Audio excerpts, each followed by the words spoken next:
Several top executives at Rivian Automotive Incorporated, including the vice president overseeing body engineering and its head of supply chain, have left the EV startup following the company's miss to hit production targets for the 2022 fiscal year. What's going on at Rivian? Let's take a look. Hi, welcome to Intrigo, where we explore the exciting innovations in the EV industry. Don't forget to click the subscribe button and ding the bell to set your preferences to this channel. It really helps the channel out. Rivian has been going through a difficult time this year, culminating to it missing production targets for the year 2022. Rivian announced in 2021 that it would be able to produce 50,000 vehicles, but later revised the projection figures to half the initial numbers. The automaker later announced that due to supply constraints caused by the pandemic and the Ukraine war, it would only be able to produce 25,000 vehicles.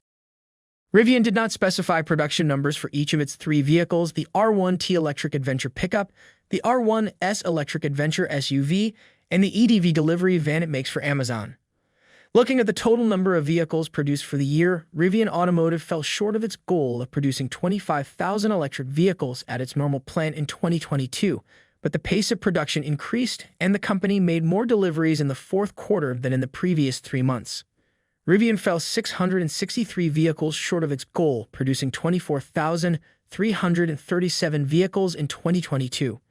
Rivian's announcement came at the end of a year that saw the company face numerous challenges, including supply chain issues that delayed the start of a second shift to boost production. Rivian said it produced 10,020 vehicles in the fourth quarter, up from 7,363 in the third quarter, reporting that 8,054 vehicles were delivered to customers in the same quarter, up from 7,363 in the third quarter. Rivian began a second shift of production to try to catch up with production and meet its target for this year, but supply chain issues remained a major constraint. Notwithstanding, the second shift is now running and making electric vehicles at Rivian's plant in Normal, even as global supply chain issues continue to be the largest source of uncertainty for the company. Just a short while after the news that caused Rivian's stock price to drop significantly, news of several executives leaving the company is burning through the internet, causing fears and distrust amongst customers. A Rivian spokeswoman came out to confirm the departures, which is the latest in a string of challenging events for Rivian. The executives who have left were some of Rivian's longer-tenured employees.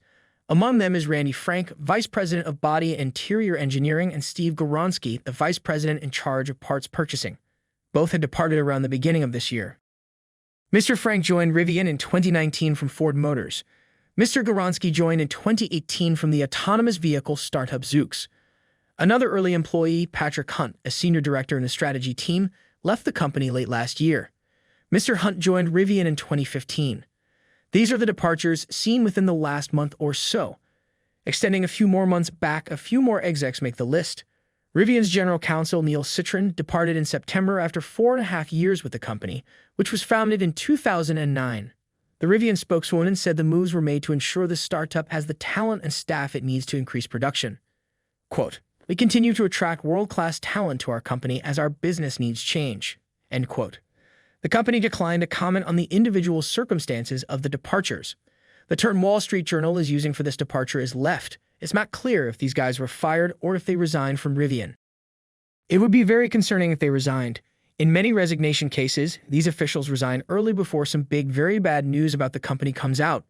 This is just speculation and in no way suggests any malpractices from Rivian. However, in November, Rivian employees filed complaints of injuries, safety violations at the manufacturing plant in Normal. Rivian workers are accusing their employer of multiple safety violations at the company's Normal manufacturing plant, according to a new report from Bloomberg that details multiple instances of neglect from the electric vehicle company. According to reports, at least a dozen employees allege the company ignored known hazards and deprioritized safety resources. That includes a range of injuries, including a crushed hand, a broken foot, a sliced ear, and broken ribs. Some complaints involved hazards that could have resulted in injury, including powered machines nearly colliding with people. One employee cites fumes that created feelings of nausea, causing concern about her pregnancy. She added that she had experienced a miscarriage in the past. 2 weeks after filing her complaint, she suffered a second miscarriage and resigned from the company. The complaints also address equipment shortcomings and hazards, saying that employees had to share respirators necessary for the manufacturing process. Others said they had to take damaged electrical wires from the garbage and were instructed to use them. All these add up and make it seem like something bad is brewing at Rivian. The departures mark the latest shakeup at the top of Rivian, which has brought in new executives to oversee the company's manufacturing operations. The first full year of factory production was marred by supply chain troubles and difficulties getting the assembly line to run at full speed. Tim Fallon, former head of Nissan's factory in Canton, was hired early 2022 to run Rivian factory in Normal. In June, Rivian hired Frank Klein as chief operating officer from contract manufacturer Magna Steyr. In a November email to employees, Mr. Klein wrote that with Mr. Goronski's exit, the company was taking the opportunity to make some organizational changes to ensure it can support the increased complexity that the group will handle in coming years. Mr. Klein added Rivian was reorganizing its supply chain management, putting one vice president in charge of the supply chain and logistics and another in charge of parts procurement. He also announced that Rivian had hired Andreas Ruder from toolmaker Stanley Black & Decker, Incorporated, to oversee Rivian's supply chain logistics.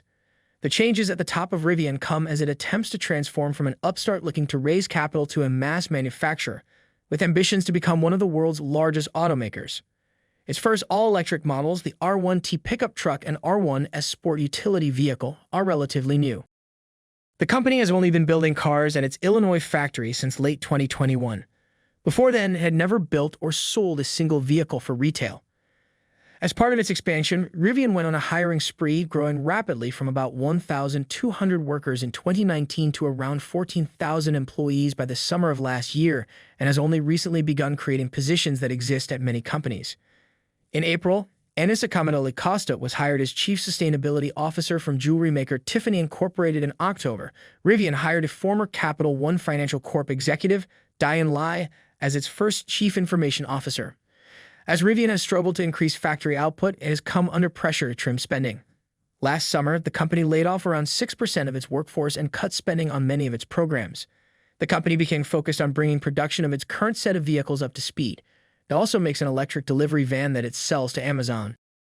In an example of the young carmaker's shifting priorities, Rivian suspended negotiations with Mercedes-Benz AG over a proposed van partnership in Europe, which had been an expansion target for Chief Executive RJ Scaringe.